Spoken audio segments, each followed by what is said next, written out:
साथियों, आज आपके बीच चर्चा करते हुए मैं डेयरी सेक्टर के सामने आई सबसे ताजा चुनौती का भी जिक्र करूंगा।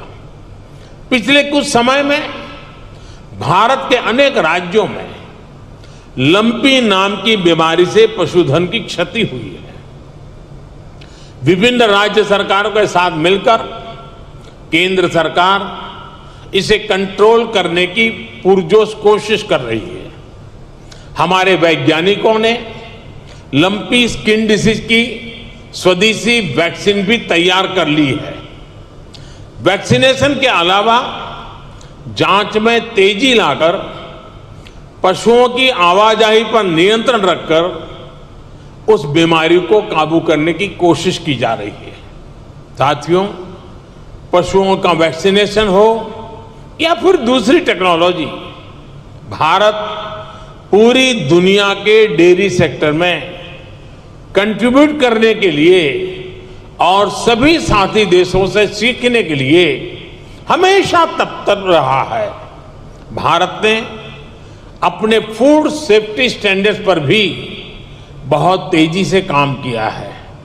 आज भारत लाइव स्टॉक सेक्टर के लिए एक ऐसे डिजिटल सिस्टम पर काम कर रहा है जो इस सेक्टर की एंड टू एंड एक्टिविटीज को कैप्चर करेगा।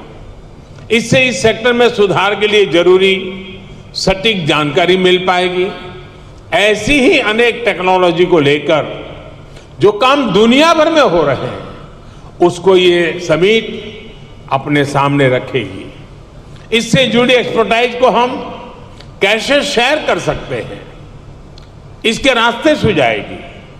मैं डेयरी इंडस्ट्री के ग्लोबल लीडर्स को भारत में डेयरी सेक्टर को सशक्त करने के अभियान में शामिल होने के लिए आमंत्रित करता हूं। भारत के डेयरी सेक्टर की एक और बड़ी ताकत है, एक और यूनिकनेस है, हमारी इंडिजिनस स्पीशीज। भारत के पास गायों की, भैंसों की जो स्थानीय ब्रीड है वो कठिन से कठिन मौसम में भी सरवाइव करने के लिए जानी जाती है। मैं आपको गुजरात की बन्नी भैंस का उदाहरण देना चाहूंगा। ये बन्नी भैंस कच्छ के रेगिस्तान और वहां की परिस्थितियों से ऐसी घुल मिल गई है कि देखकर कई बार हैरानी होती है।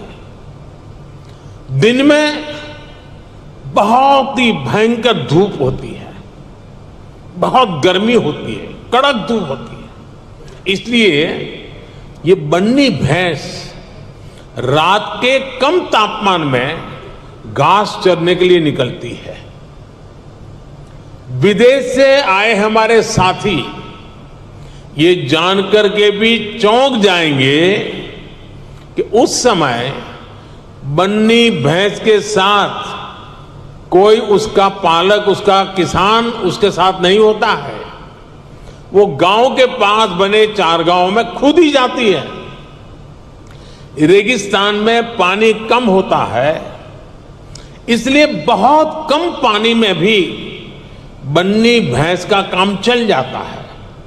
बन्नी भैंस रात में 10-10, 15-15 किलोमीटर दूर जाकर घास चरने के बाद भी सुबह अपने आप खुद घर चली आती है। ऐसा बहुत कम सुनने में आता है कि किसी की बन्नी भैंस खो गई हो या गलत घर में चली गई हो। मैंने आपको सिर्फ बन्नी भैंस का ही उदाहरण दिया है, लेकिन भारत में मुर्रा, मेहसाणा, जाफराबादी, नीली रवि, पंढरपुरी जैसी अनेक नस्लें भैंस की आज भी अपने अपने तरीके से विकसित हो रही है।